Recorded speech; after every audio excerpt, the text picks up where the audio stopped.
ended on number 8. Okay, so we're gonna take it from there forward. What's up? Thank you very much for coming through. Hello. Our leadership, are you late? Oh, you're not coming. We are here, leadership. We are not. Just didn't. I didn't realize that I saw it there. I pressed play for thingy. Peace, fam, leadership. Greetings, leadership and family. All right. And so we had ended yesterday on number 8. And I kept explaining here and there, and we agreed that we're going to do part 2. We're going to separate it, and we will not rush going through all of them. There is a lot, as I explained yesterday, there's a lot to some of the verses and the language that he uses, like we explained with the verse that says, he rules with justice and righteousness. It's in heaven. We are in the new kingdom. There is no sin. So what is righteousness there? So he tells you that there is more than what we probably think at that point, right? So we're gonna go on to the next part here. So the last verse that I had read was the Isaiah, and I mentioned that the Isaiah verse actually goes back into the previous verse that I had read about him and coming in as the subject matter of son, and it was a whole thing. If you were not here, you gotta go back there. Okay. You gotta go back there. That was a very, very hectic one. And so now I'm gonna go on to number 9. Number 9.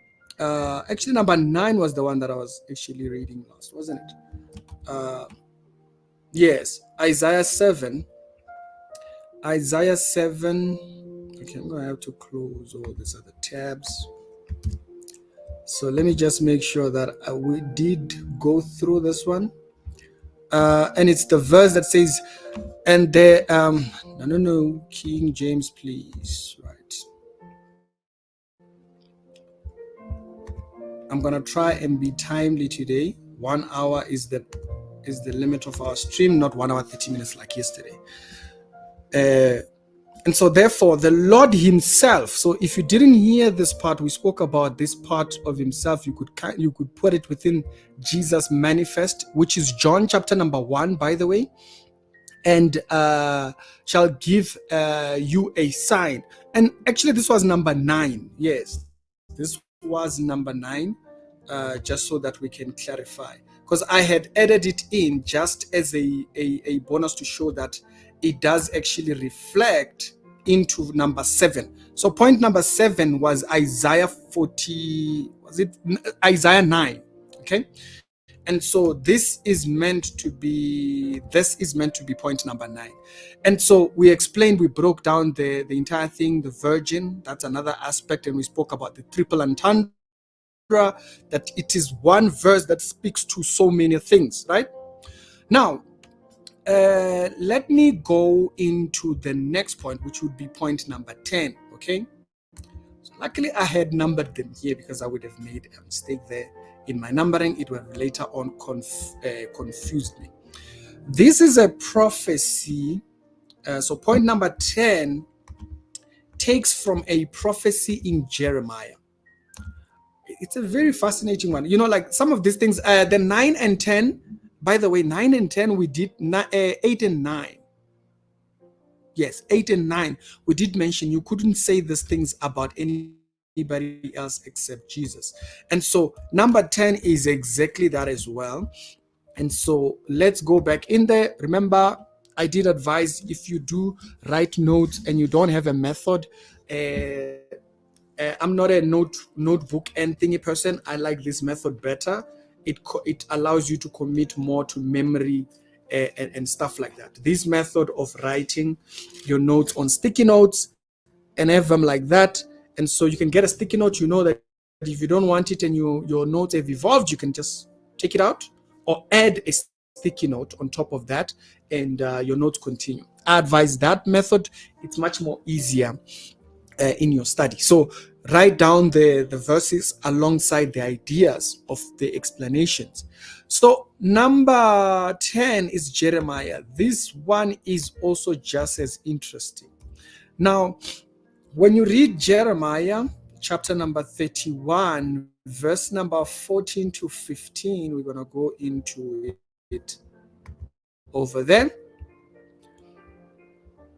Jeremiah, it says, and I will fill the souls of the priest abundantly, because they gotta preach to people, and so there has to be an abundance when one comes to thing. And then will fill my people with the goodness, declares the Lord.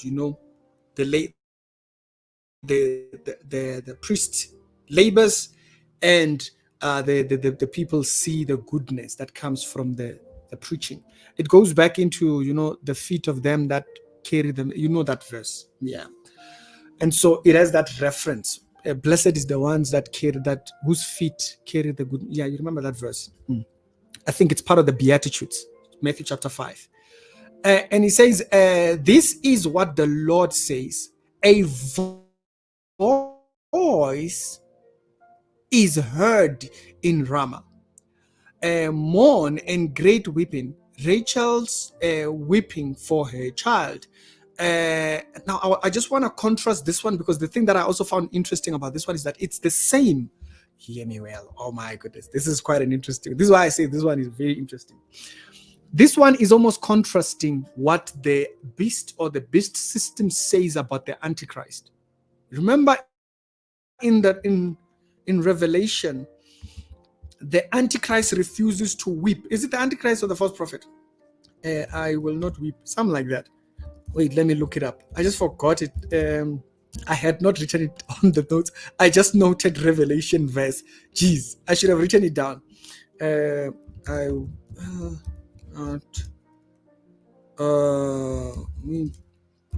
Verse. It's in Revelation, so I forgot to write the verse down. There is a verse. Oh, no. No, it's not this. Okay, let me whip in verse. I think. Let me see if I can find it. I want you to see the contrast. I want you to see the contrast between the care of the good servant and the bad servant. Okay, I think I found it. All right, good one. I think this is it. Revelation chapter number 21. Revelation 21. Let me open it with this one, then we'll switch over to King James. Right. Listen to the contrasting between this message, the message of the good and the bad. So that's what I found quite interesting. With this. It says, God shall wipe away. No, it's not this one. Oh my goodness. Come on. Are you kidding me? No. This is not it. Okay. I'll have to look for the verse. Basically, it's in Revelation where the Antichrist refuses to weep for the losses he has suffered. And so basically, the people, the soldiers, the foot soldiers who are peddling the doctrine of the Antichrist, he refuses to weep for them. This is in Revelation, man. Come on. Oh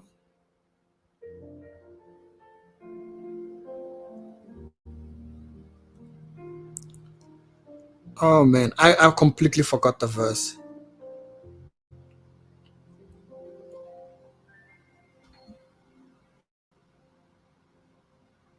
No, it's fine. I've completely forgotten the verse. I don't know if anybody remembers the verse that I'm talking about. There's a verse, it's in Revelation, where the the system of the Antichrist, in loss of all the people that serve that kingdom, he refuses to weep for the people that he has lost. He says, I will not weep, I am not a widow. And so it's very, very compared. And Ricky, are you only following the King James Version or to see? No, I've just gotten used to the King James, and also the wording in other verses sometimes just strays a little bit too far from thingy. And even if you go to a lot of theological schools, they use thing, except they use ESV. A lot of Baptists like using ESVs, and so personally, I've gotten used to King James because it's very much close to the interpretation and stuff. Watching from Cape Town, Danko leadership, and so this verse is very reminiscent of that, and so I just don't remember the verse. It's in Revelation. I wish I could remember it. And says, Rachel weeping for her children and refusing to be comforted because they are no more. That's the verse in thingy. And so it speaks to, now remember, in Hebrew culture, is this thing you see it mostly in West Africa, where they hire mourners. They hire people to mourn for a person who has died. And so there is such a thing as professional mourners. And so that's the thing that people don't even realize, is that the people that come to, some of the people that come to mourn for Jesus, they are professional mourners. They are not mourning because they care. They are mourning because they are professionals. And so turns out that culture was not a new culture. It was not a new culture. It was actually even there from all the way back then. And it says, and this is what the Lord said, keep your voice from weeping and your tears, your eyes from tears, for the reward of your work will come, declare the Lord. Then your children will return. Why am I hearing notifications? Then your children will return from the land of the enemy. So that's a very interesting one, is that here there is redemption. So you will notice associated with this mourning of the city is that there is a redemptive aspect to it. And so that's a very interesting one, that it's not just predicting, the Bible doesn't just predict the death of the Messiah, it predicts the environment in which he dies. Okay, I need to stop switching up my pages here.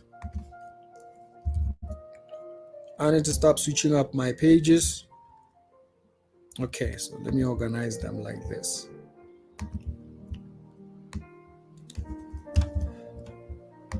And so it also speaks of the audience in which was there by the period. And so if you go down to Matthew, then Kulani, greetings, leadership and family leader. How are you doing? And so let's scroll down to King James there. And also another reason the reason why I also prefer reading King James is that I'm one of those people that have an issue with reading what's in my head and just using what I'm seeing for reference.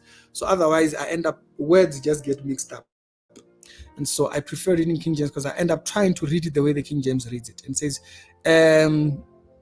so this one here, Matthew chapter number 2, then becomes the fulfillment of this aspect of this thing. It says in Rhema, and so the Bible says, and it was fulfilled that which was spoken by Jeremiah the prophet, saying, in Ramah was there a voice heard, lamentation and weeping and great mourning, Rachel weeping for her children. And so he kind of brings back that, and notice he brings that in relation to what? To the birth of the Messiah. So do you hear the difference?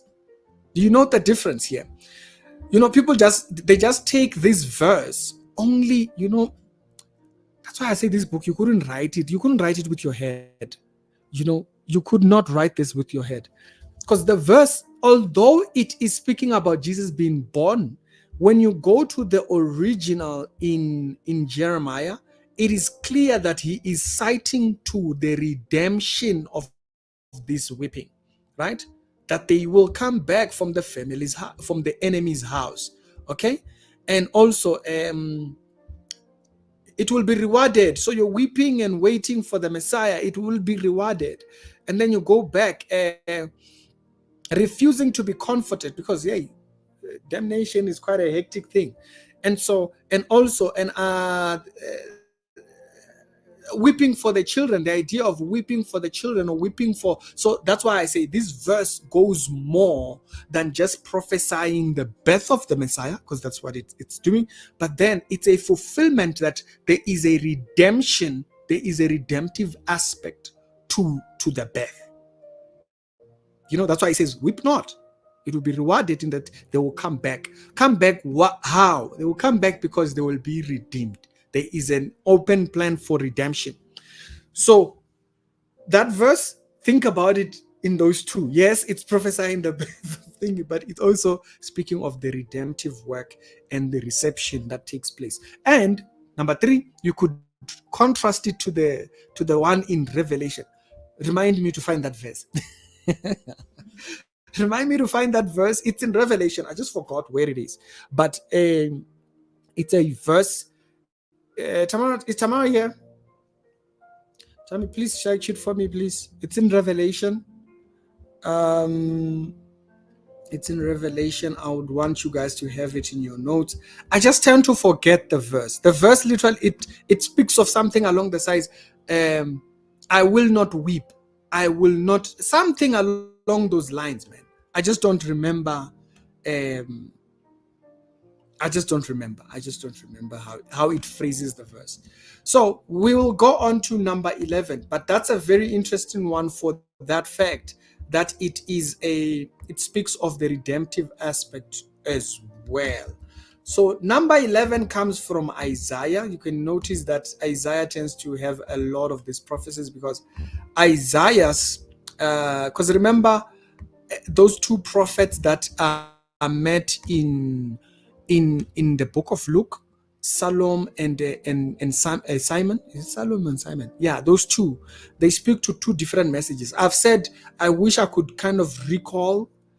I once had a mentor that spoke about the two different messages, which is the reconciliation of Jerusalem and the consolation of things. It's two different messages that they speak about there.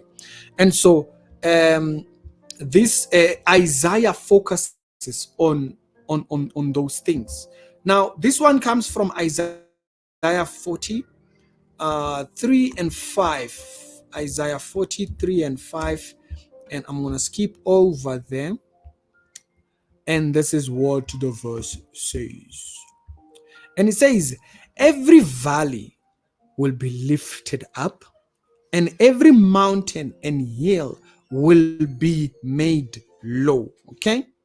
And the even ground shall become level, the uneven ground shall become level, and the rough places a plain, and the glory of the Lord shall be revealed, and all flesh shall see it together, and the mouth of the Lord, the mouth of the Lord has spoken. And so this is a prophecy in time. Now, this is a very interesting one, because if you actually go to its message of fulfillment, even if you go into the death, actually, okay, as you'll remember,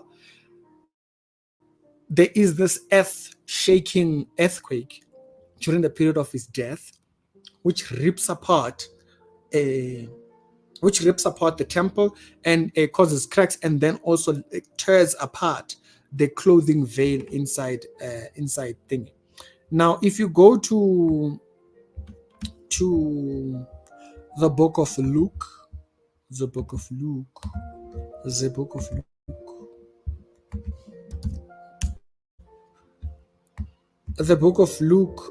chapter number 3.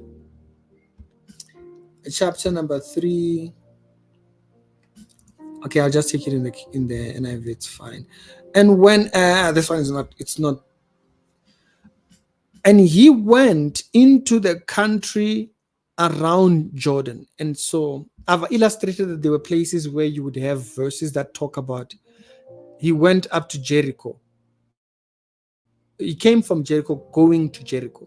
And so people have spoken of that and said that's a contradiction. And I once explained it. If you were not there, I once explained it that there was a such a term as little Jericho and the overall Jericho, which was the difference between one which was higher than in the hills and one which was lower. Okay, and so and so that's why the language is very. That's why sometimes in the Gospels you'll have verses that are very descriptive about where, because there was such a distinction. So, and unfortunately, when they translated, sometimes they just wrote it as it is. He went from Jericho to Jericho because they see no difference. They just wrote it exactly as it is. And he went, which goes to show there is no fabrication there. They just wrote it exactly as they saw it because even they didn't understand the full meaning of that. Only people that studied that later on came to unveil that. And he went into the country around Jordan, preaching and baptizing preaching a baptism of repentance for the forgiveness of sin, as it is written in the book of the word of thing. And so, and then it goes into, I heard a voice calling from ta ta ta ta ta ta. One calling from the wilderness, prepare ye the way, make ye straight the path, and every valley shall be filled, and every mountain and hill shall be made. Now you will notice then he says he's speaking then metaphorically, so that prophecy is now put in context to say he's not saying that it's just going to be a plain straight. It's not like a desert. The world is just going to be like a straight out desert. What he's speaking about is that every misunderstanding, every area which is not cleared, this one comes to clear all those areas. Okay, he comes to fill in, he comes to plane out, he comes to make it clear that man has a straightforward, and every crooked road shall become straight. And so it is on the basis of the one whom he's speaking towards. Now remember, the number 7 was counselor, the one which calls him counselor. So we explained that even in his message, the way he handled it. Remember, back in the prophet's days, some was wrong, some was wrong. That's it. They either stone you or something. And so through the progression of the period of the 400 years without thingy, that's when they developed the period of the system of the temple, when you now have Pharisees in the New Testament, because that was not there in the Old Testament. It's through all the studies that they have learned and all the captivities and whatnot that taught them that it was so easy for them to lose their religion. And so they formed this system to help them protect from that. And so by the time Messiah comes, this prophecy feels like it's already been filled by the Pharisees. They felt like they were the ones that were making the road clean, and that's why they didn't like John the Baptist. Just for clarity, for someone that might not understand why that's such a big thing for him to put it in there, it's that the system already felt. Remember when, is it Caiaphas, when he says, do you not know that it is better for one to die than for us to lose our entire system? Yeah, that's exactly what he was talking about. It's that they felt like they were the ones that were making the path straight. And so that's quite an interesting one. We Revelation 21 talking about God wiping away. No, not that one, leadership. The Revelation 21 one, it's actually speaking of people that comes from the kingdom. No, that one I do remember. And even when I opened, I thought it was the one, but it's not the one. I just can't remember where it is. But don't worry, I'll find it. I'll find it. Maybe before we end this stream, I'll go look for it properly and then I'll give you the verse. Good evening, leadership.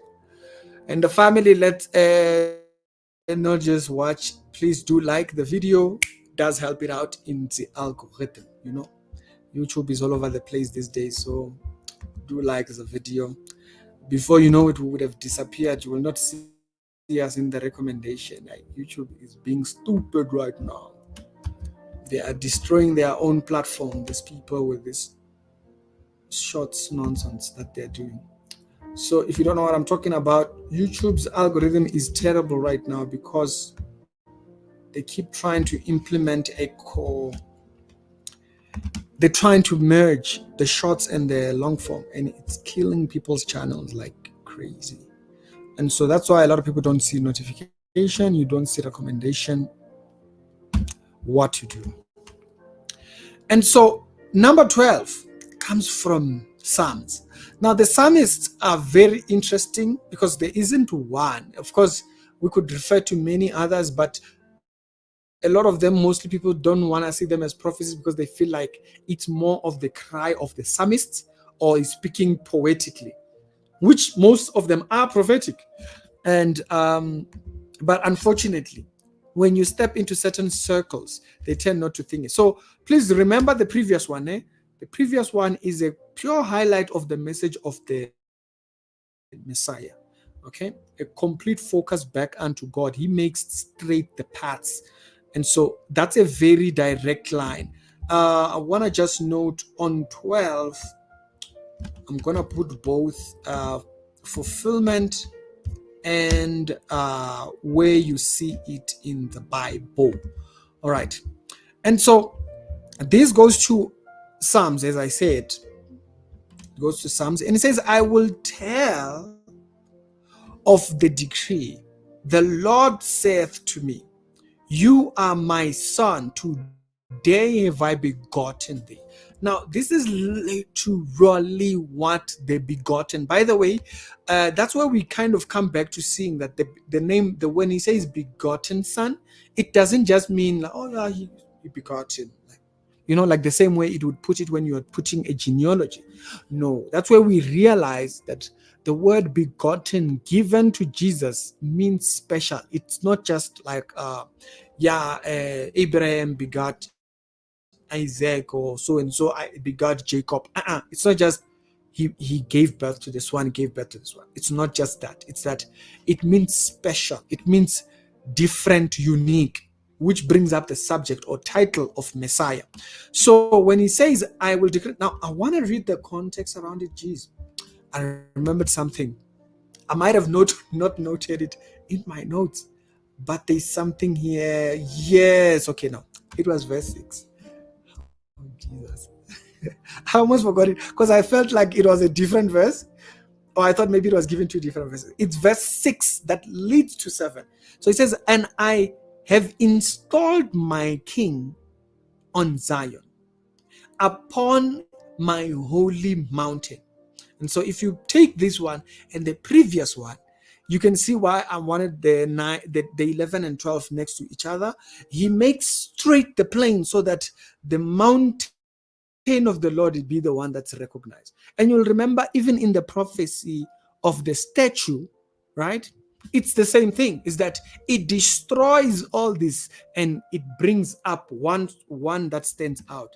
And so he says he will install his king. He installs his king, because remember, all these other people that they're installing, it's a reflection of them. So when they had Saul, it was the desire, this destructive desire to have leadership like other nations. And so when they have David, it's a reflection of the house that leads. But at the same time, the king then reflects the very errors that are the people that he leads. He says, I will proclaim the decree spoken to me by the Lord. Now, y'all know my position on decreeing, but it makes sense. This is God doing that.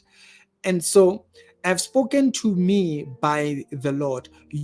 You are my son. Today have I become your son. And he says, ask me and I will make the nations your inheritance. You can't say that about anybody else. If you read Revelation, it is very clear there was no one that qualified for it. It is literally Jesus that qualifies for it. And so right there, and so because you have to put everything in context. So first of all, God has a king. Now you remember what he says about David, right? You remember what he says about David. So let's break down the verse. David is a man after his own heart. So that's a king installed by God's thing. Okay? Unlike the previous one, Saul. And then number two, the mountain thing, we've been very clear. Even when he lands the kingdom, when the kingdom comes, it rests upon the Mount Olives, right? Very clear, the place where he gave the Beatitudes, right? Number three, I will decree this day, you are my son, today have I begotten thee. You guys remember the Mount of Transfiguration, right? Mount of Transfiguration. You'll remember in Matthew chapter number 17. Now, this one, I'm strictly King James. This one, I don't want a mess. I don't want a mess because this one, I absolutely love what happens here. So Elijah and Moses appear, and the disciples say, let us build 3 different thingies so that, and the voice of the Lord speaks. And Jesus answered and said, Father, okay, wait, where's that part? Come now. Where is it?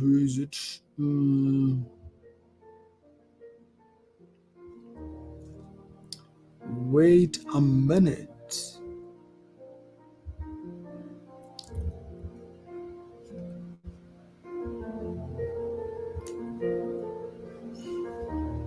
Haibo. Am I reading the wrong one here? Today my eyes are all over the place. Can you chill, Ricky? So, okay, it's fine. You know what? My eyes are just not having it. It's Matthew 7, isn't it? Yes, it is. Okay. What verse does it start at? Okay. So basically, I'm looking for the verse where he says, "And this is my begotten son." After they say, verse 20. It says, where it says, "This is my begotten son." After they had said, "Should we build 3 temples?" And he says, "This is my begotten son. Hear him." And so that there shows you, or that there goes back to qualifying that it is the son to whom we're meant to listen to. And so if you come back here when he says, "I have spoken," or he has decreed this, "You are my son, and today I have become your father." So it goes back into that qualification of who we listen to. And Hebrews chapter number 1 literally then goes back and actually brings that back into memory. And it says, "Ask of me, and I will make the nation your inheritance." Pastor Lan, this is why you've heard me saying, I know the IPHC's leader prophecy that he was given from God, as he claims, it's a lie. Why? The inheritance of the people's inheritance is Jesus. We are his inheritance. And so you can't claim that. You can't say, "No, God promised you the inheritance." How can he give you what is Jesus? It doesn't work like that, okay? You are a preacher. That's pretty much where it ends. That's just about it. And so this one, I know I've done multiple references to where it actually does apply, but there's another one actually in the book of Acts chapter number 13, 33. It says, "And now proclaim to you the good news, what God promised our fathers," right? He has fulfilled for us, the children, by raising up Jesus, as it is written in the Psalms. And he says, "You are my son, today have I become your father." So it kind of quotes back that the coming of Jesus was actually a fulfillment to that. So this is 33. Let me just go back into showing the context towards 33. Okay, to Antioch. And then it comes in right there. Okay.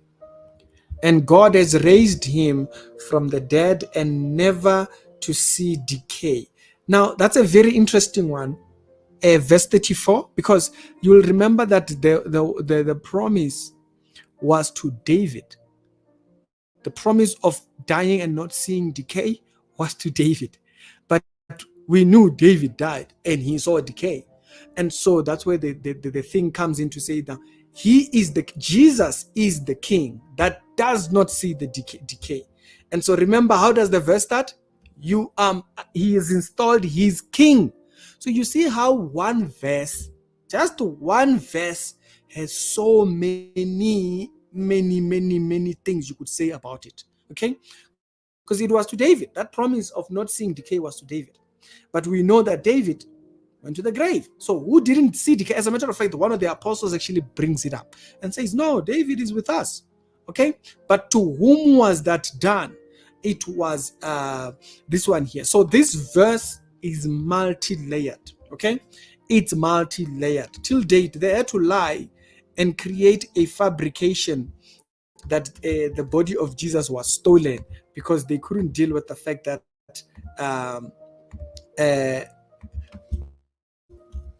he has resurrected. The resurrection, they could not deal with the message of that he had resurrected, and so they fabricated an idea that he was stolen. They had stolen him. Okay, so this takes us straight into the next verse, or the next prophecy, number 13. And so I hope you are getting the verses. If not, you will have to rewind. We got to move. We got to move here. Right. King James, and we're going to take verse 2 and thing. So we did read 7 last time, but there's something else in... oh, yes. This is the one that I was talking about when I say that a mentor once spoke about this thing. It says, neither, verse 1, neither, okay, so Isaiah 9, 1 and 2. So, nevertheless, the dinner shall not be of such was vexation, and when at the first and lightly affected the land of Zebulun and the land of Naphtali, and afterward did more grievous affect her by the way of the sea beyond Jordan, in Judea of the nation. The people that walked in darkness have seen a great light, and they that dwell in the land of the shadow of death, upon them has the light shined. And so this, remember, this is one of the prophets, the one of the prophets that Jesus, when he's going to be brought to be for circumcision into the temple, this is one of the things that is proclaimed by one of those two prophets there.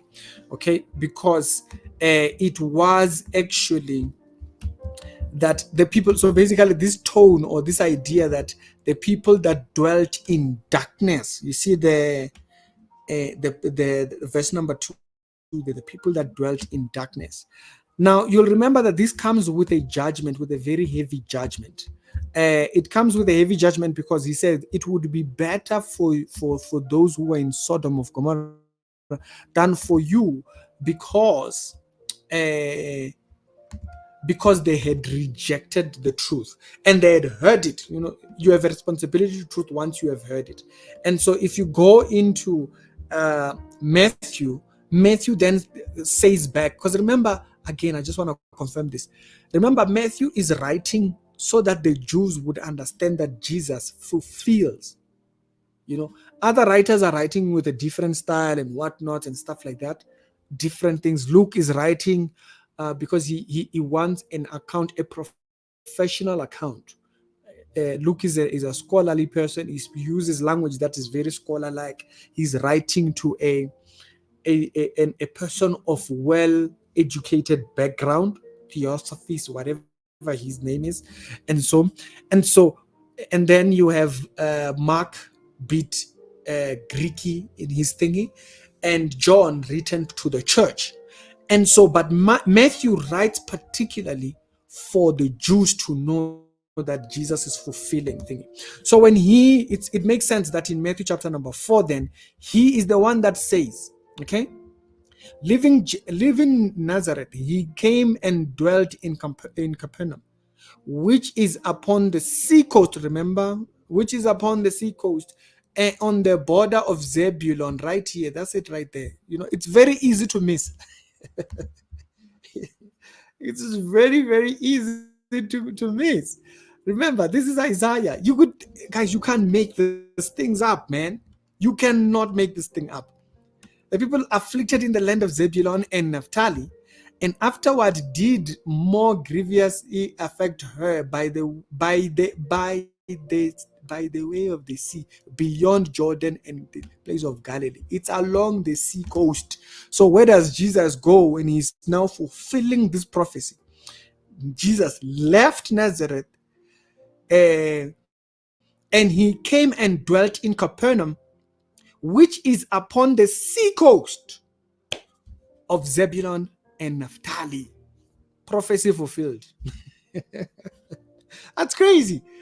Just even him walking, the places he was walking, it was intended as fulfilling prophecy. Now you understand when you are then saying, no, Jesus came to the white people. It's a heresy. You are talking nonsense. All these Pan-African people and stuff like that. Just him, where he preached, how he preached. He says he speaks in parables because so it protects the hearer. By the way, it actually does go on to actually put it like that. So this verse here, it might look like it's not the most like how, just because he went and he preached in a certain location. Yes, it had a very huge meaning, and the meaning was that it sent a message to the rest of Israel that the land that dwelt in darkness in those days of the prophets has now found light, and he was that light. Ooh. Yeah, it's not playing. And so we go to 14. This brings us to Psalm 76, and then we can go over there, James ourselves. And this is what the verse says. All right. It says, I will open my mouth in a parable and will utter dark sayings of old. Okay. Poetry, basically. We're speaking poetry that it's not easy to understand, which we have heard and known, and our fathers have told us. I'm trying to remember the places, but it's just evading me. And we will not hide them from their people, showing to the generation to come the praise of the Lord. This is the display, showing you see, Vasalani, a lot of people are going to be guilty of this, by the way. A lot of people are going to be guilty of this, showing to the generation to come the praise of the Lord and his strength and his mighty works that he has done. So you see, in a place of, that's why the Bible says, when I am weak, I am strong. So what the people should see is the strength of God. They might not perceive my perseverance and what, but the one thing that they must see through my life is God being praised. That's why I've said, when you see people who are struggling, and then all of the sudden, you know that language, and then you hear people then going on to consulting and stuff like that, or they create an environment of consulting. It's because why? They have stopped showing the praise and the strength of God. So it is, remember last time we spoke about, it is in the knowledge that one finds wisdom. You remember that verse that we read? There you go there. And so it's a very telling way that in which he is speaking here. And if we go down, and by the way, this saying here, this idea that he speaks in parables in the beginning, we all understand that. Here, I just wanted to highlight this part. as thing. Lazarus and the rich man story is a show of that. Whichever one you find yourself in, whether be in poverty or in riches, your goal is to show God's praises to the world, and doing that well will save you. Right. Let me just use this format. Let's use this format. And so parables, y'all know he fulfilled that definitely. I don't even have to open the verse that actually shows the fulfillment of that. When he said that he spoke so because they do not have the truth. He did the same thing of saying, do not give what is holy unto the dogs. That's kind of like a fulfillment of that. He did not want to give them truth that they would be judged for. So God was being merciful when he spoke in parables. He was doing it so that the world would be judged to the basis of the knowledge that they had. And so 61, so that part I don't have to open that. So Isaiah 61,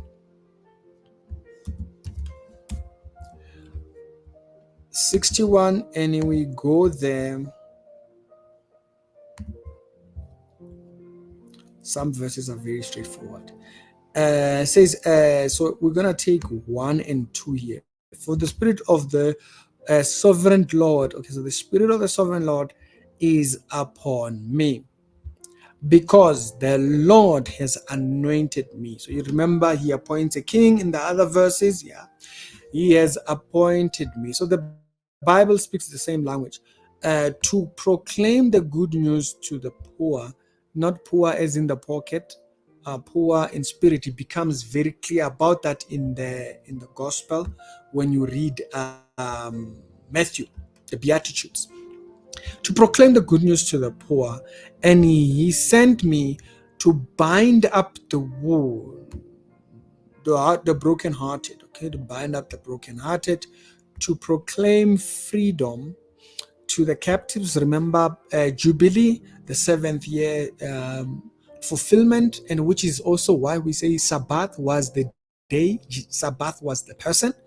And so those that do not get it, that's on them. Because so this idea, so this verse here, it's he has anointed me. And so that's why after this part here, after Jesus appears, John the Baptist ceases because the priesthood has been transferred. And to proclaim the good news to the healed, this is what we know now as the Evangelion. Evangelion is the message of the gospel. So when you say the good news, it's a particular type of a good news. When you were in war, one of the servants at war would be sent with a report that told the king how far the battle was. We've broken these lines, we've established new grounds, we have taken over the hill. That's how you kind of fought wars. Take over the strong places, and then through the valley you force the enemy into the valley. When you force them into the valley, you can trap them. And that strategy you actually see perfected by people like Shaka. They perfectly understood battle and warfare. He understood how to corner, even to a point where even the people that had, the white people who had guns, the Europeans who had guns, they couldn't even win because the strategy in which was used to encompass them completely defeated them. They were struck by fear. I was struck by fear in the sight of this guy. Like, what? And so he changed battle, made it combative, he made it very in person, and said, this thing of throwing spears, we're done with that. Cut the spear, make it something that a man must face. You must face the man. And so, but you have to surround him. So you create this barrier, you surround the enemy. And so once you have done that and you are enclosing the enemy, they would send a report. That's when you would send the Evangelion to say we have established new ground. And so this statement, it means a lot more than a lot of people actually realize. And he has sent me to bind the wounds and the broken heart, and to proclaim freedom to the captives. So the Shabbat has come. All right, that's no joke. And also remember the Havdalah that we spoke about, the ceremony that the Jews do towards the ending of the Shabbat. and which is a ritual that hoped that the seventh day would be every day. Guess what? Jesus came. It is every day. It says release the freedom for the captives and release from darkness for the prisoners. Okay, so us there, that's what we call deliverance. It's not when people are rolling on the ground, it's when they hear the message of the good news. Notice it bends on this. It's on the basis of that. And to proclaim the year of the this one, to proclaim the year of the Lord's favor. Now, a lot of people make that about prosperity, but that's very shallow. You are very shallow if you think that.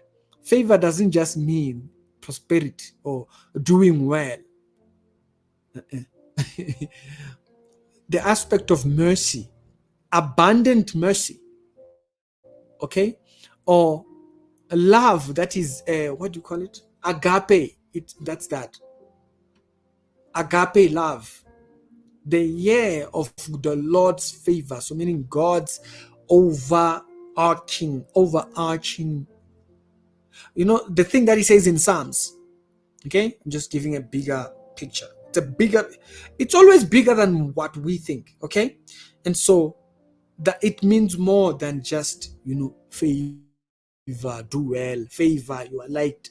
No, it means way more. It's what he means when he says, he that abides under the shadow of the Almighty. Or when the Bible speaks about the wings, covered by the wings of the Lord.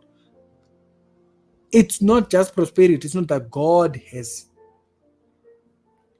All right. And the day of vengeance, of thinking. Now, this is why, people don't understand.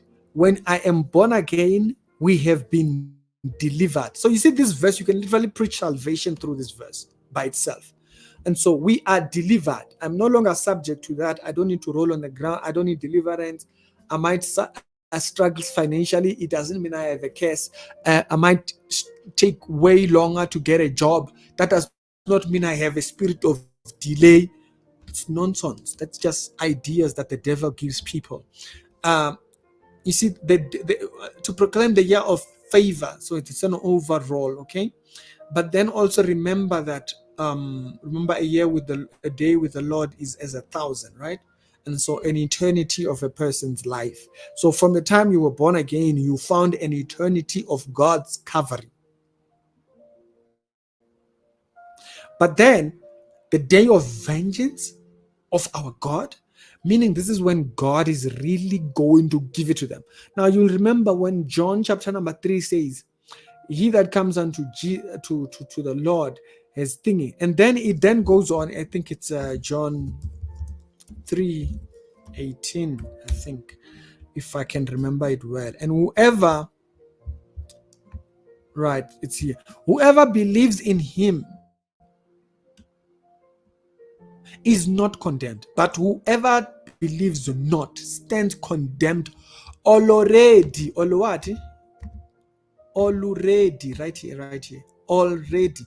Papa, there's nothing, it's done there. So it's the one who doesn't believe. He's already condemned.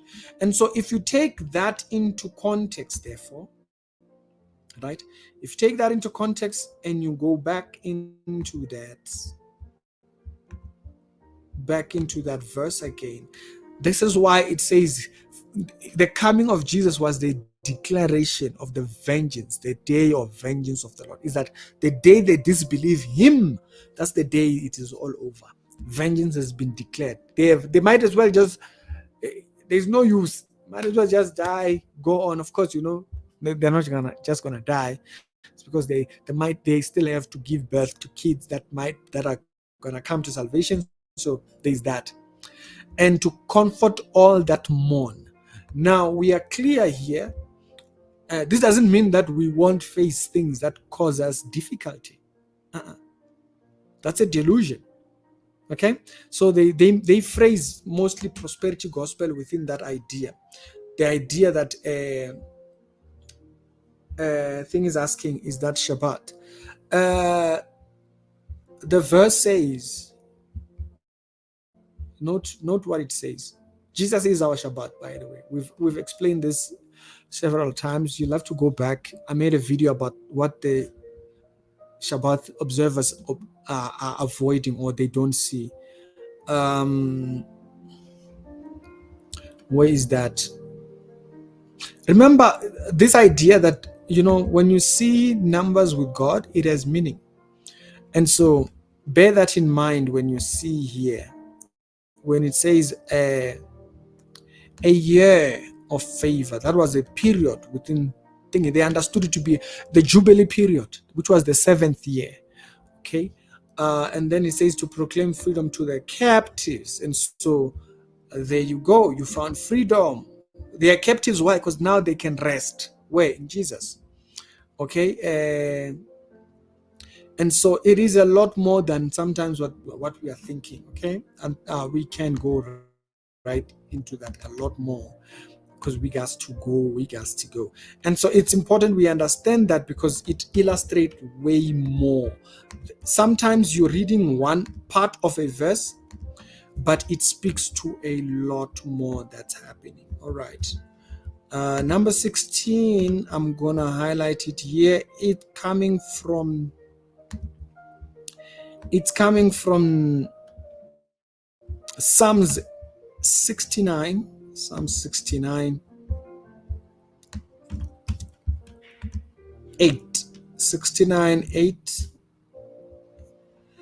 He says, I am a foreigner to my own family and a stranger to my own mother's children. That's very true of Jesus. Remember, even his brothers, the Bible says, did not believe him. Right? And so if you go, let's go back full. There's something I want to note inside there.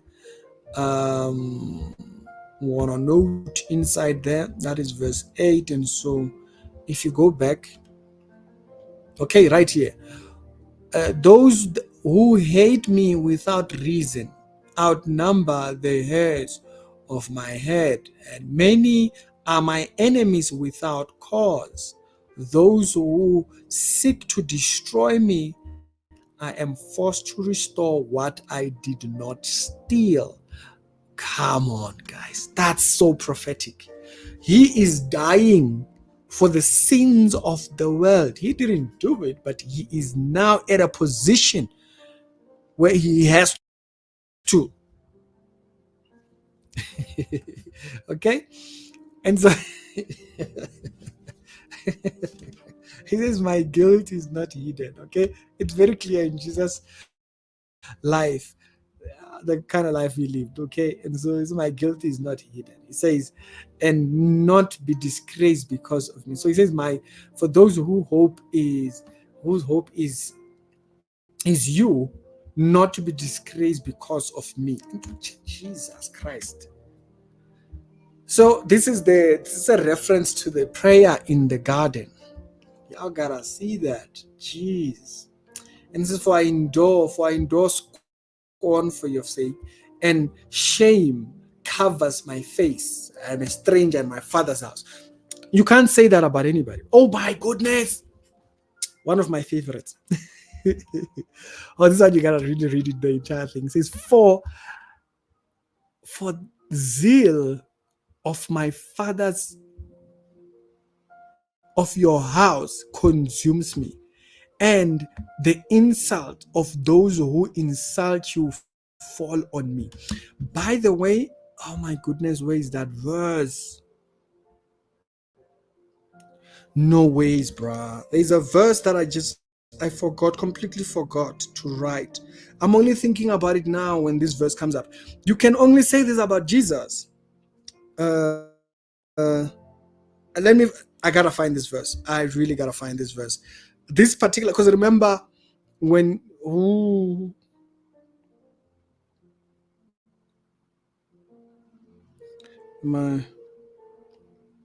there's a verse I completely forgot to write it down. Actually, I forgot the verse when I was writing the.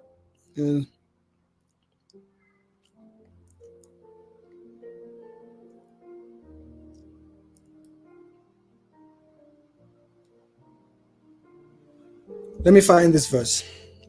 I need to find this verse. Okay, so I know. No, man, this is not it.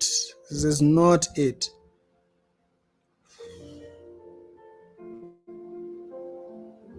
Come on. Okay, I'm gonna hope that I know the John verse that I'm getting in my search. Okay, let me just hope that I will see it if I open.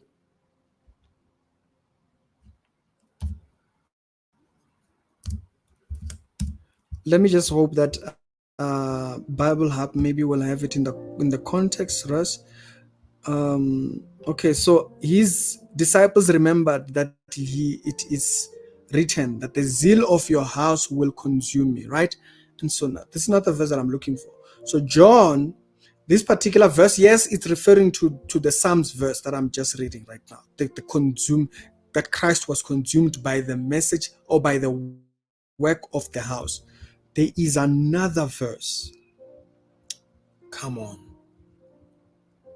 So this is this one. There is another verse. It's not there, guys. Oh, it's not there. Okay, so there's another verse again. 119. For the zeal has consumed me because my enemies have forgotten my words. And that's very true of when he was going through the trial. So there's another verse. Now this one actually gives the reason. Okay, the verse I'm looking for gives the reason. Why did I forget that verse? Guys, I know it's in the book of I don't know, honestly. Okay, let me just search it. See.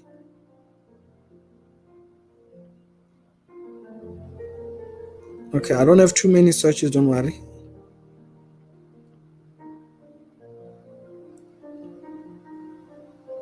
So basically, the verse I'm looking for is where he says, the zeal of your house will be my ruin.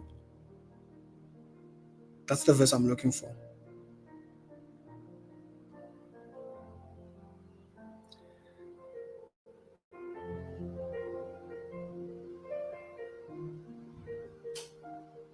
Jeez, I can't remember it. So, these verses are very difficult to all remember. And so there is a verse that literally says that puts it like that. To say the zeal of God's work, it puts it like that. It literally puts it like that. The zeal of God's work will be my ruin. Something along that line. And you know very well that it was the message of the gospel that actually caused the Pharisees to be against him. Okay? And so that is another one. I'm just going to leave it right there so we can try and move this one along. But I don't remember it, unfortunately, guys. The Bible is too massive, but it's very connected. Okay, 110. So if we go to 110, close that. 110, and this is what 110 says.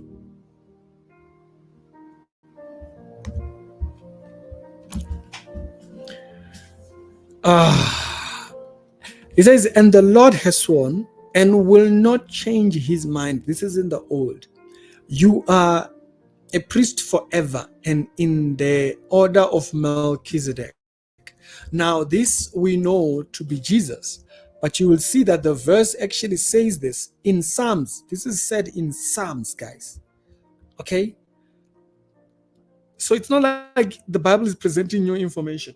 It's literally taking things and saying, this is a fulfillment. This is a fulfillment. And we know in Hebrews, the Bible clarifies that Jesus was the one who was after the order of Melchizedek. He wasn't talking about the priesthood, old version, okay?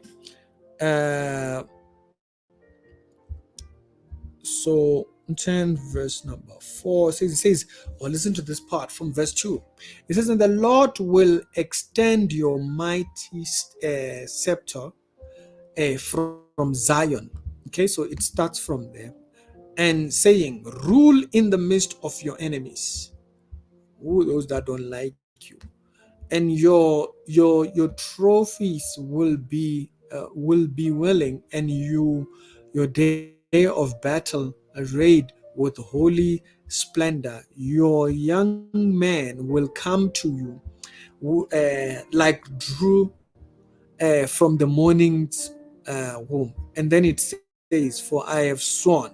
And so it is upon this idea that he has a place to occupy. So there's a space that people are trying to get into, but it's the place where he occupies. That's why I feel sorry for people in African spirituality, because you can't sort yourself in there. African spirituality, what it does then is they say the ancestors are the ones that are mediating and stuff like that. Okay, if you want a reference for fulfillment, Hebrews chapter number 5 up until 6 is a fulfillment of that. It actually just confirms this particular thing. Now we go to something that is a little bit more prophetic towards what we get later forward. Okay, it goes into Zechariah. You know, Zechariah is very prophetic, way ahead of thingy. And so this is what Zechariah says. Let's put that up. Verse number 9. We might have to take it from 8. Let me see if it says rejoice. Okay, now remember, this is the entry into Jerusalem. It says rejoice greatly, daughter Zion, right? Shout, daughter of Jerusalem.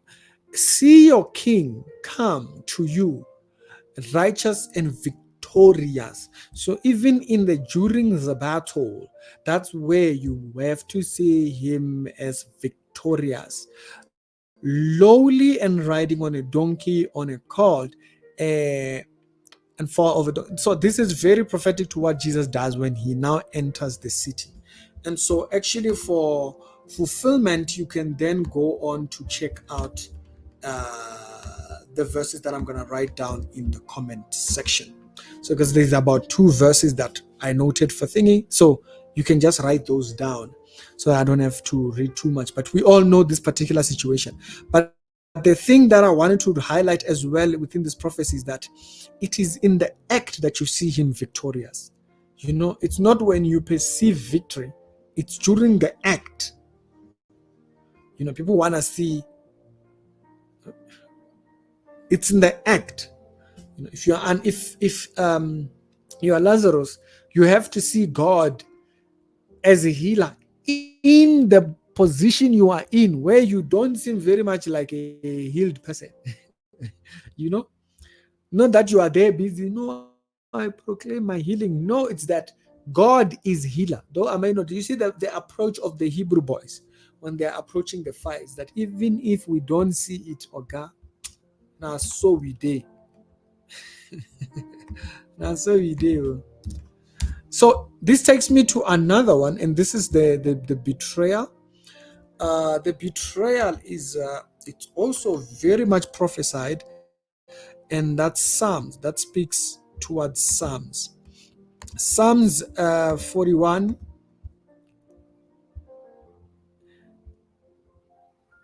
9. We'll start it from 8 into 9. Start it from 8 into 9. And then it says, okay, to all your enemies whisper together against me. And they imagine the worst for me. Okay, very prophetic of Jesus. It says the veil disease has afflicted him. And so you'll remember when when Judas goes to eat the bread, that's when the Bible says Satan entered him, affected him, and he will never get up from the place where he lies. And it then goes on to say, even my close friends, someone I trusted, one who shared my bread, has turned against me. So very much prophetic towards Jesus. But it's not one verse. Most people, the reason why I wanted to note other verses around is that people mostly read one verse. They read the close friends one, and they don't even realize that the verse before that, actually 2 verses before that, okay, Actually, there is not just this one. Okay, then he speaks about when one of them come to see me, he speaks falsely, and whilst his heart. This is exactly what the Pharisees did. They would speak. The Bible says he knew their heart. Okay, and so they would speak to kind of try and deceive him. And so, and I know that you are pleased with me. So you see, that's exactly speaks of Jesus. And I know that you are pleased with me. That's exactly what God says about Jesus. For my enemies does not triumph over me. It's not going to happen because my integrity, you uphold me and set me in your presence forever. Hey, at the right hand of the Father. So that's why you say it's not one verse. That's one of the reasons why I wanted to add this one, because people mostly read that one. They only read that verse 8. All the verses around it actually speak of thinking forever and ever. Amen. Okay. And so this is Jesus seated at the right hand. That's it right there. Anyways, so just note that a lot of people like using this verse, but they don't use all of it. They only use a portion of it. Now, this, because now we are speaking about this particular brother who do decide to sell him. Let's go to Zechariah again, chapter 11. This is number 20. Number 20. Yes, I forgot to write 19 on this one. So 20. Zechariah. So number 20, this one is quite an interesting one because it goes alongside with this idea of the deceiver being right next to Jesus. It says, I told them, if you think it best, okay, give me my pay, but if not, keep it. So they paid me 30 pieces of silver. And so you'll notice there's that aspect of deception that comes in. So they didn't pay Jesus his tribute for the doctrine that he gave. When he came in, remember I explained that Jesus comes into the city 7 days before the day when he is supposed to die. And as a result of that, he wanted them to test his doctrine. So they didn't pay him his tribute. So pay then another person for my deception. And that's exactly what happened. That is exactly what happened. Okay. And then also another verse that is also another prophecy that goes to show this one. This will be number 21. I'm not gonna name it there. I'm not gonna number it. Number 31, if you go to chapter number 11, 13, then it then says, and the Lord said to me, okay, this is God prophesying, throw it to the potter, the handsome price at which they valued me. So I took the 30 pieces of silver and threw them to the potter at the house of the Lord. And so this money then got used, basically. So when you will remember that he comes back and throws it at them. What's his name? Judas. He comes back and he throws the money to them. And because they didn't want to keep that money, right? Because they didn't want to keep that money, they then went on to actually bought they bought a plot of land thingy, but the money got thrown back into thingy.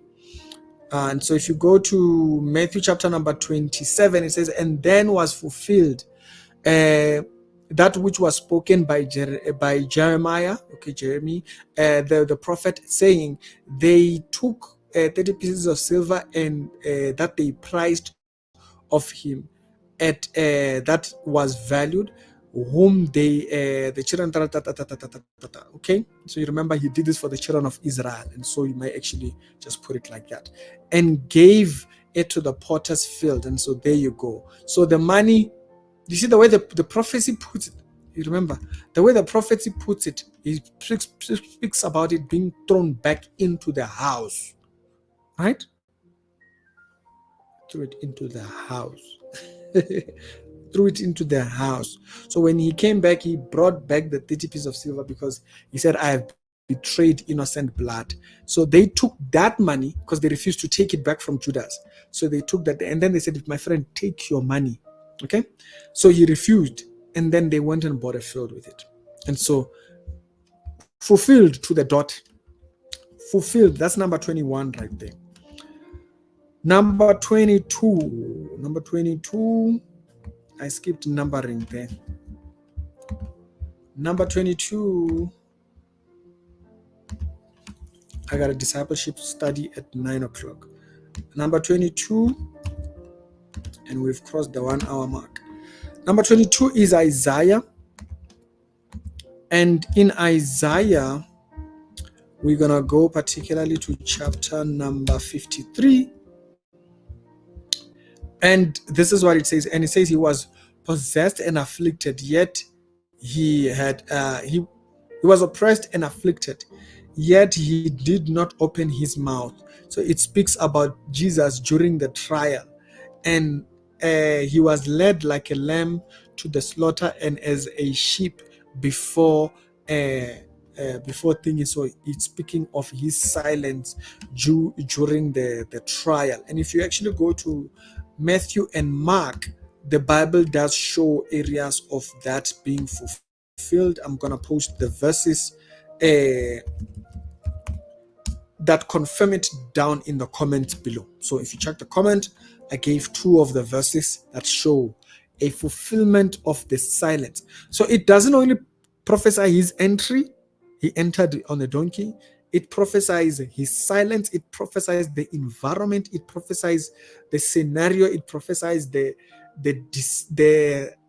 betrayer. It prophesies the amount that was given. It prophesied what he did with the money, what they did with the money, and then it prophesies the buying of the land. Like, you can't be that. Like, the accuracy is crazy, guys. You don't get that. You don't get like that. Oh my goodness. 21 and wait, which one is this one? 23. 23.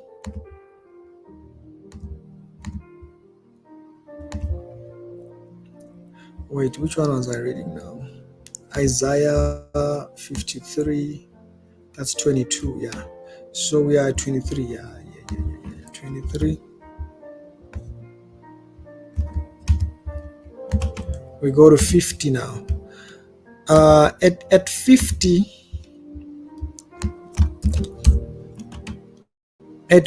there comes this here. It says, I offered my back to those who beat me, and my cheeks to those who pulled out my beard. And, like, you can't be that descriptive. And did not hide my face for mocking and spitting. That's exactly what they did, okay? That is exactly what they did. And the verses of fulfillment, you see it in Matthew chapter number 26, okay? Matthew 26, that's the fulfillment. I'm going to post that in the comment section. And so you can see it's very descriptive. That's exactly what they did. They pulled his beard. They did what? They scorched him, basically. And to them, it was not enough. Pilate thought it would be enough. To them, it was not enough at all. And then 24, the level of detail here. 24, I think this one is in Psalms. Is it in Psalms? I think it's in Psalms 35. It's in Psalms 35. It's in Psalm 35. And then it says, do not let those that gloat over me, who are my enemies without cause, do not let, because remember, they hated him because he taught contrary to their tradition. So it's not his fault that they decided to put up traditions that were not thinking. So that's what he means by cause. So do not let those who hate me without reason maliciously wink the eye. So basically, turn a blind eye to the hurt and the thing that he displays. And John chapter number 15, it's a clear fulfillment to that, because in John 15 you see, and if I had not done amongst them the works, so he had done good, they saw good portrayed, but then remember, but now they have both seen and hated both me and my Father. So it wasn't just a preference of their religion, but it was a display of hatred towards God that they actually displayed. That's crazy. That is crazy. And then also, he then only does not. He doesn't just prophesy that. If you go to number 25 now, 25, part of the trial in 25,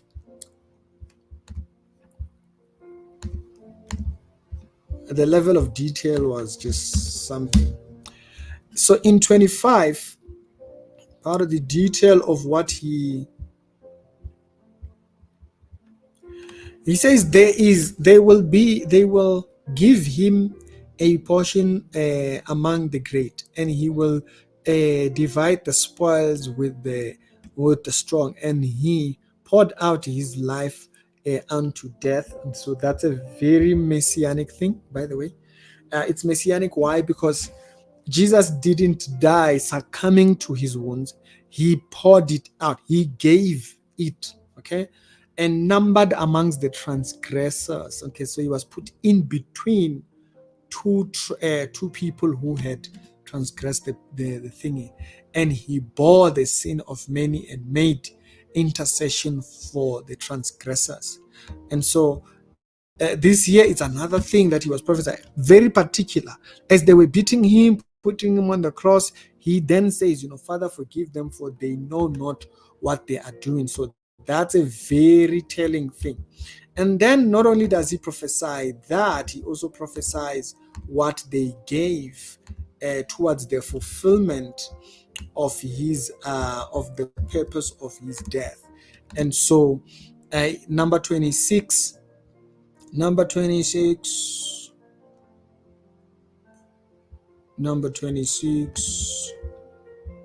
the fulfillment.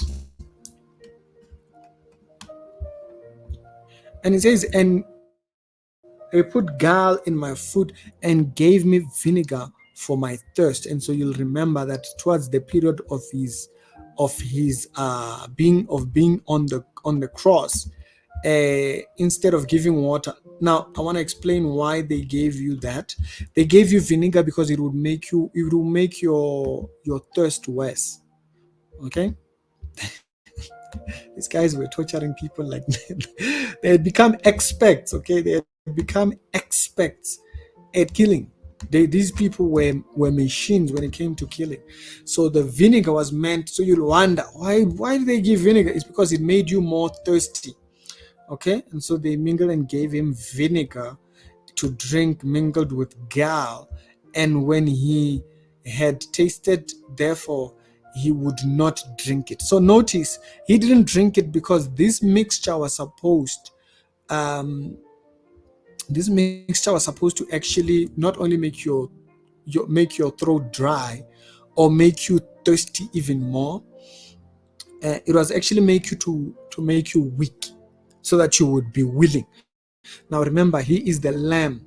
He doesn't resist, so he doesn't need the assistance of substance in order for him to thingy. That's a very important note there. He didn't go there because they had subdued him. When he knew what the taste was, so when he smelt it, he knew what it was. He did not take it. He rejected it on that basis. And so again, another prophecy on the subject matter of him being on the cross. He says, and dogs surrounded me, and a pack of villains encircled me. They pierced my hands and feet. That was something that was not, you don't understand, man.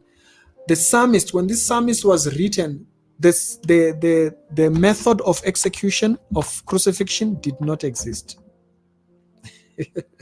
Okay, because this comes with the Romans. And so this method of execution did not exist by the time when the prophecy was given.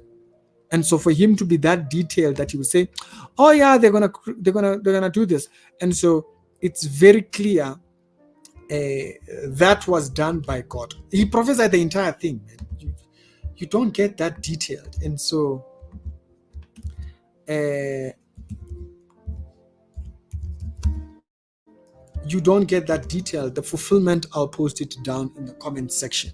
And so he then added that, because then it makes it even more clear, that the prophecy makes it more clear. And remember, there is document that actually show that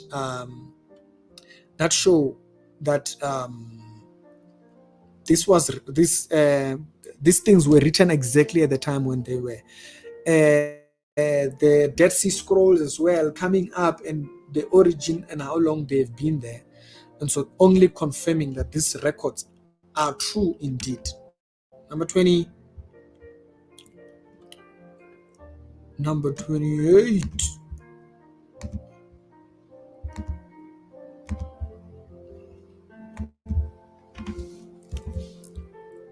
27, my bad.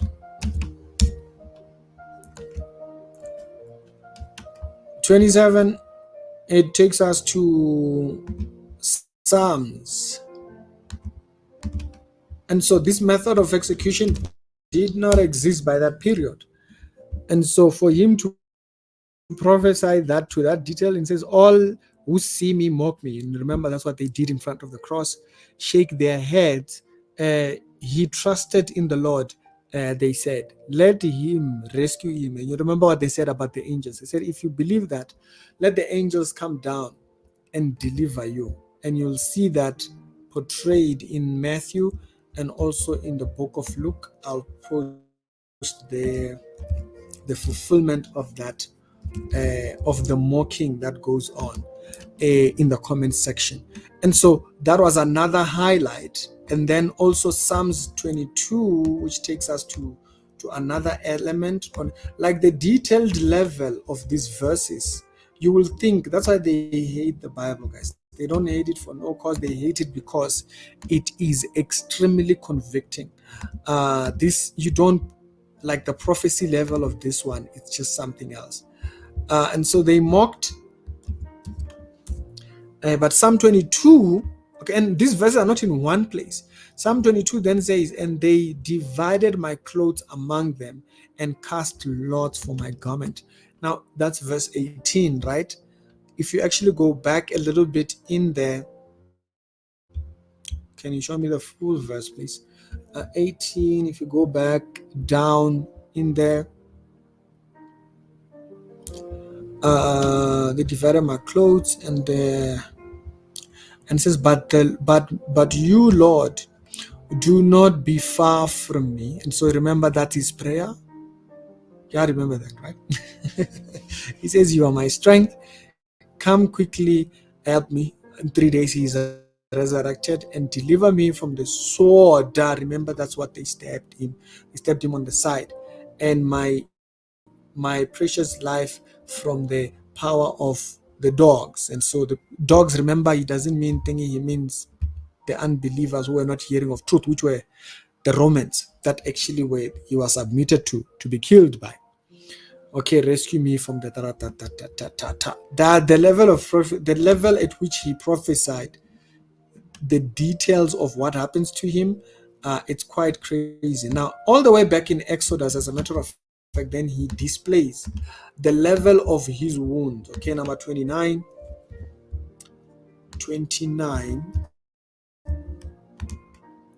So they cannot deny. When they deny, it's because they hate the Lord. They hate truth.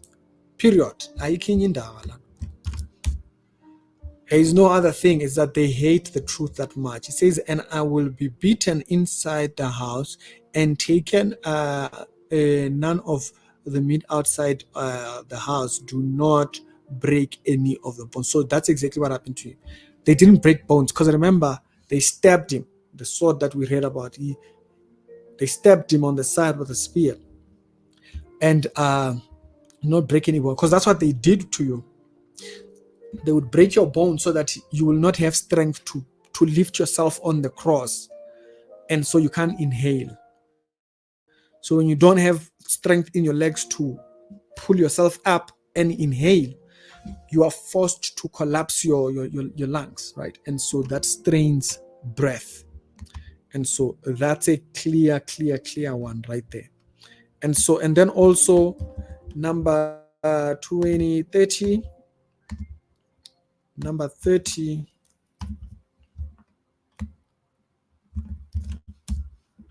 number 30 speaks about the piercing. So let me just read through them. Some of these other ones, they are very much themselves detailed.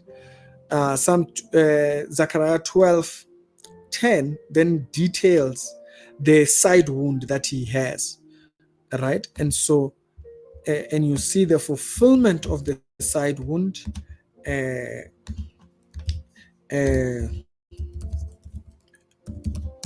You see the fulfillment of it in John chapter number 19. The verse in reference will be down in the comment section. And so I wanted to read that one, but we're just going to leave it there. Isaiah 53 then goes as far as which will be our 31st. Isaiah 53.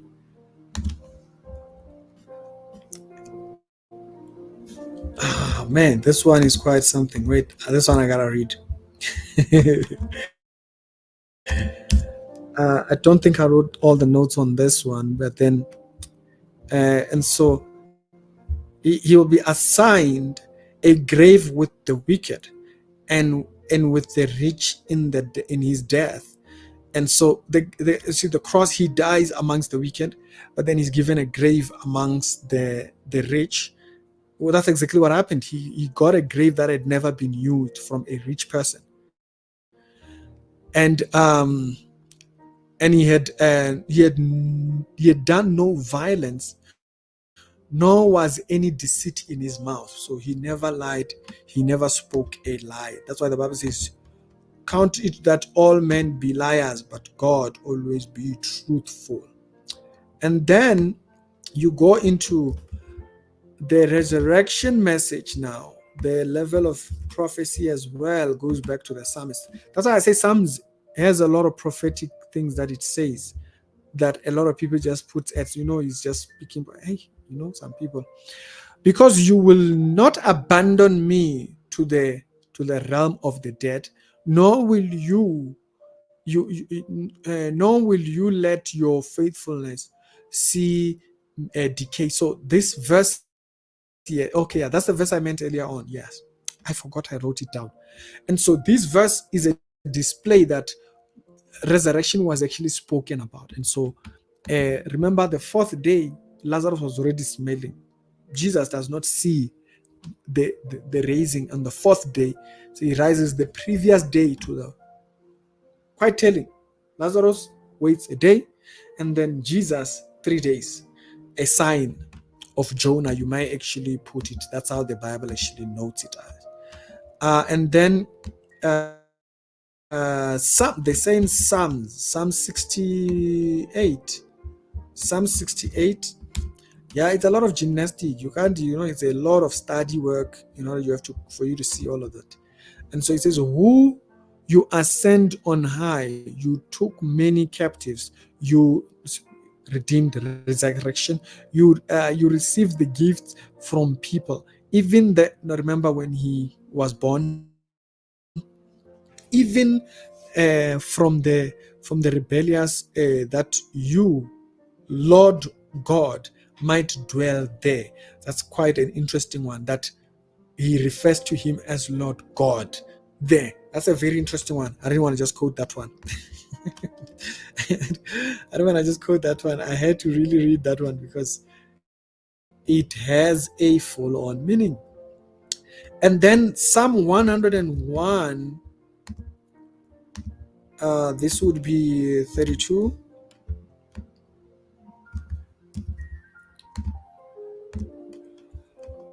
32, and if you actually open 32, this one is ascension. You wouldn't think the Bible prophesies ascension. It does. And then it goes to say, and then the Lord saith to my Lord, sit thou at my right hand until I make your enemies the footstool. He doesn't say that about David. He's saying that about Jesus. Okay, so the Lord saith to my Lord. So that's not thing. That's where you see that Jesus was equal. He was not just a son. The Lord said to my Lord. And so very, very descriptive of Messiah there. It speaks of him being enthroned, seated at the right hand of power. That's how the New Testament puts it. And so that verse there, it's quite a very clear one. And then you go to being declared king. This one goes to Zechariah chapter number 9.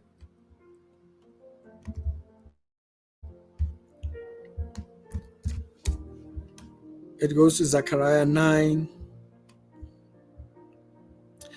And then it says, rejoice, O Zion, shout, daughter Jerusalem, see your king coming to you, righteous and victorious. So already there it speaks of him as king, enthroned as a king as well. And so to come and execute judgment or righteous judgment, as you might put it. Now the next three, I'm just going to have to the next four.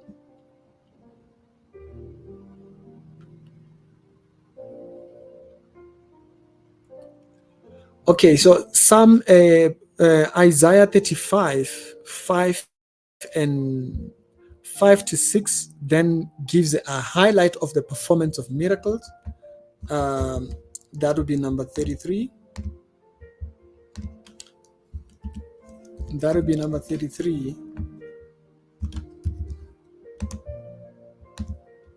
That would be number 33 there.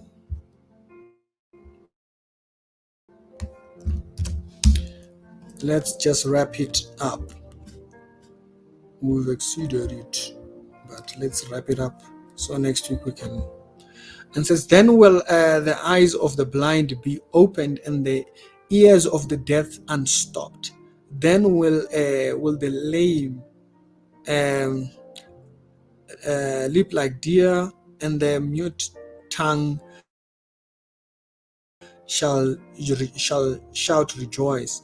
Water will gush forth from the wilderness. And so this fascinating, that he speaks to himself as that water to the woman in the Samaritan woman, and streams from the desert. And so that's where he preached, by the way. So just in case you try, he preached outside. Remember, they went so far that he preached and they didn't even have food. And so that is a clear indication of that. And then you go to Psalms here, Isaiah again. That's your 34. That's your 34 there.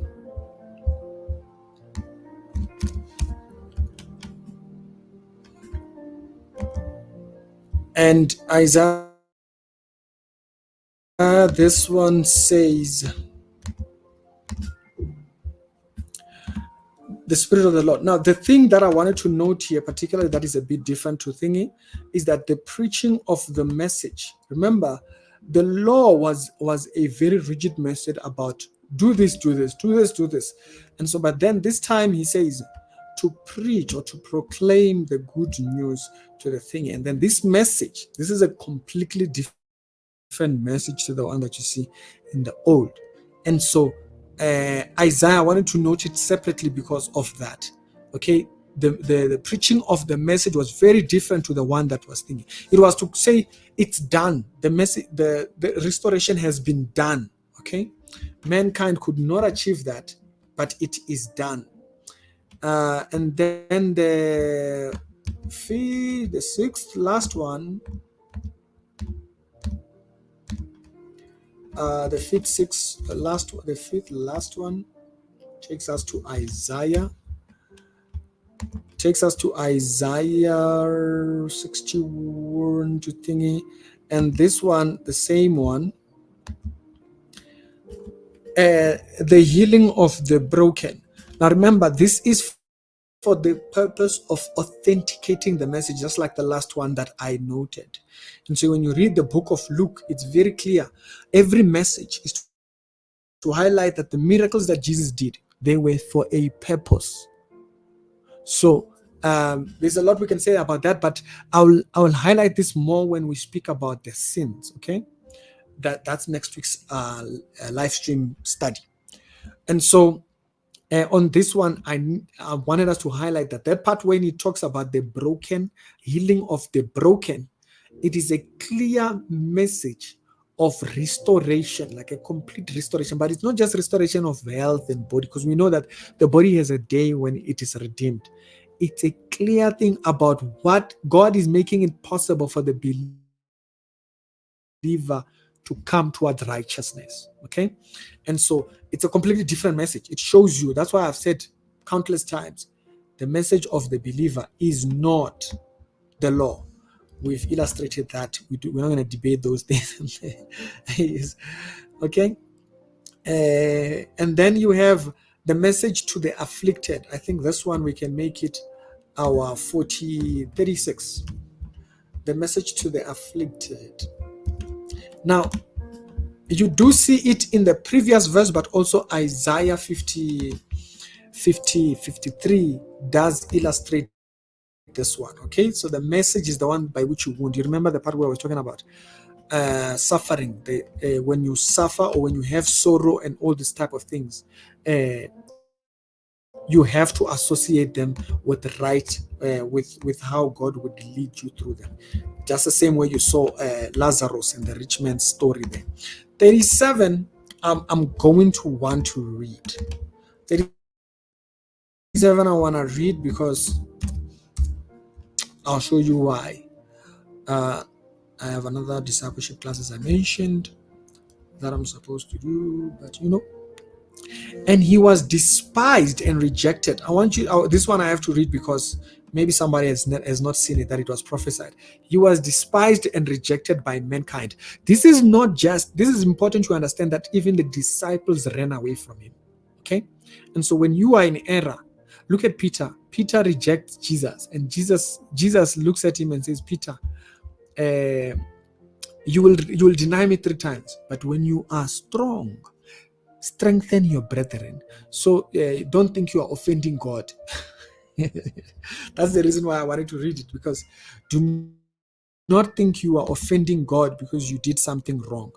It is it's clear that he the path in which he goes,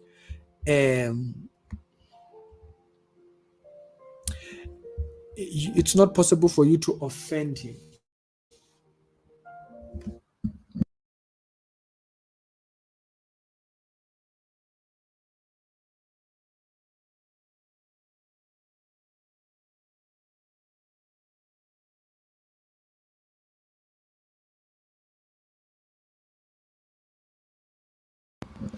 All right, they are now calling me there, and so so I don't have one study to do, so I still have another.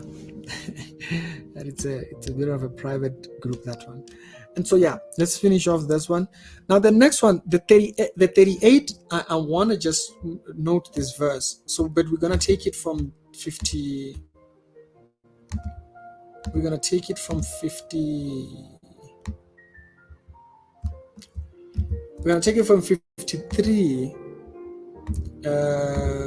So this is 38 on a particular point. there.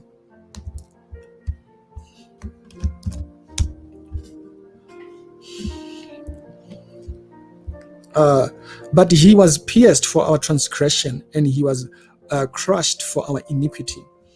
And so this is here, this is that part which he was like, let this cup, let this cup pass me. Is that separation that comes with the crush of, on the basis of the issue of the iniquities of all mankind. He says he was punished, that brought us peace. So you see here, when people dismiss that Jesus died, his death can have any significance to others, it's an insult. Because that's the Bible literally says in prophecy, that's the purpose. That's the purpose. The purpose is that punished but brought us peace. And so the peace that God has given us, that's why I say it's not all these things, wealth, whatnot, that people make it about.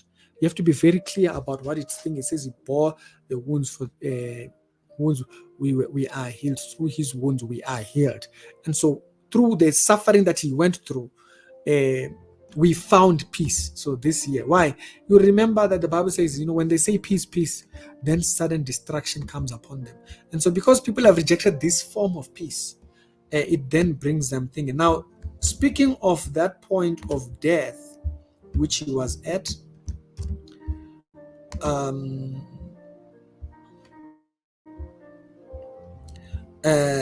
Isaiah, then this is number 39. Okay, I'll write it later. And then it says, he was oppressed and judgment was taken away.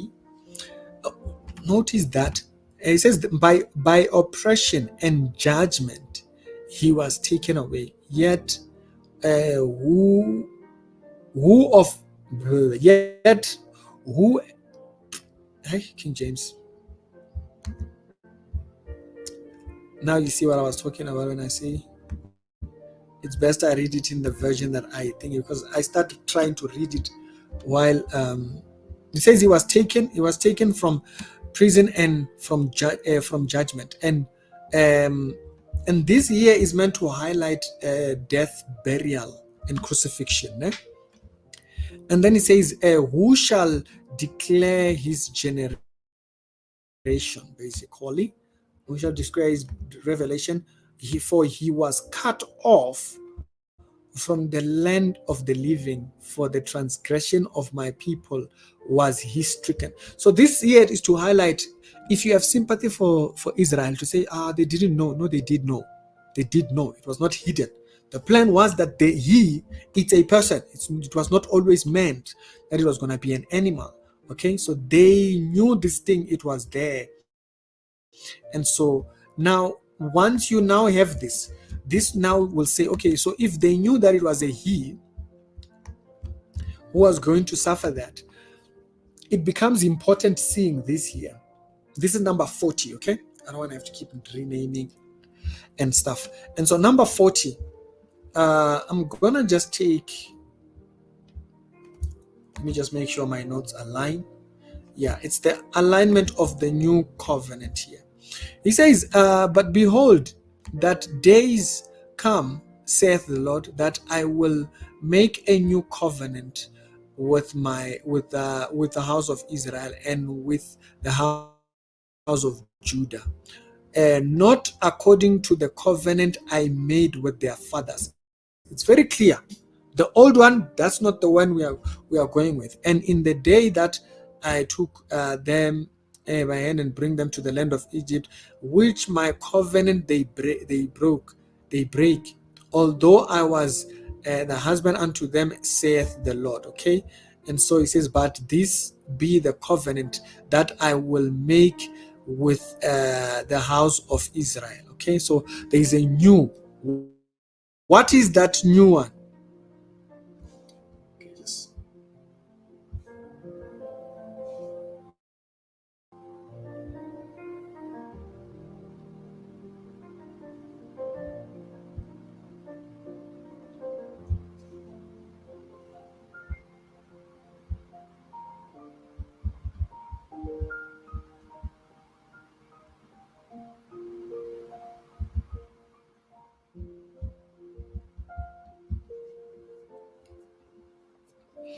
Okay, so they're calling me, different people are calling in the thing.